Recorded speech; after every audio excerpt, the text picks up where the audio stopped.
there's a lot of work being done by our young people, both at the university and levels and research institutes.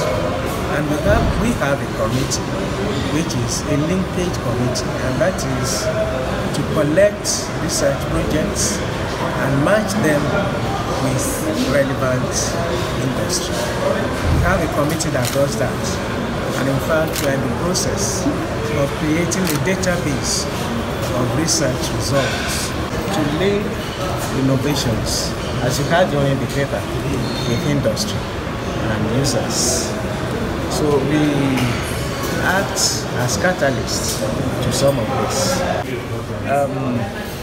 NCC, we've had a very good relationship with the management, especially Professor Danbatta. He supported us in several ways, and tomorrow we are giving him a fellowship of this academy, which from his reaction and the way he's relating to us, he's very happy to receive. And I will be very happy to shake his hands as a fellow of the academy tomorrow. I want to say that I feel personally fulfilled as an engineer, as an administrator of human and material resources. This is, I think, following the footsteps of a former EVC in the Nigerian Communications Commission. You know who I'm talking about. He was here with us today. And I think we're treading this path of regulatory excellence and operational efficiency that the NCC is well known for.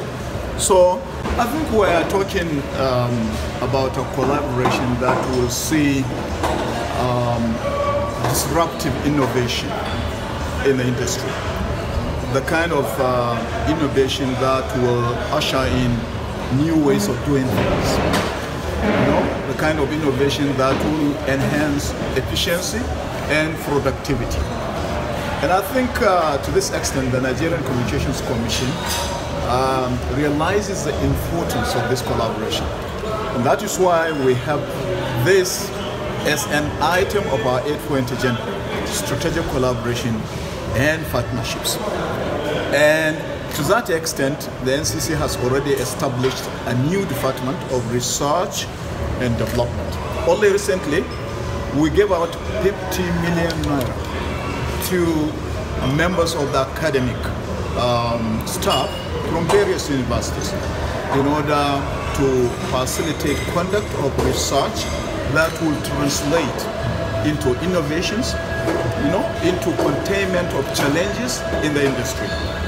And we're poised to see some of the best research results, that will come from the Nigerian university system, where this collaboration has taken firm roots, and a lot of work, as I'm talking to you, is going on. And very soon we will have another opportunity like this to announce to you the results of this, collaborations with academia.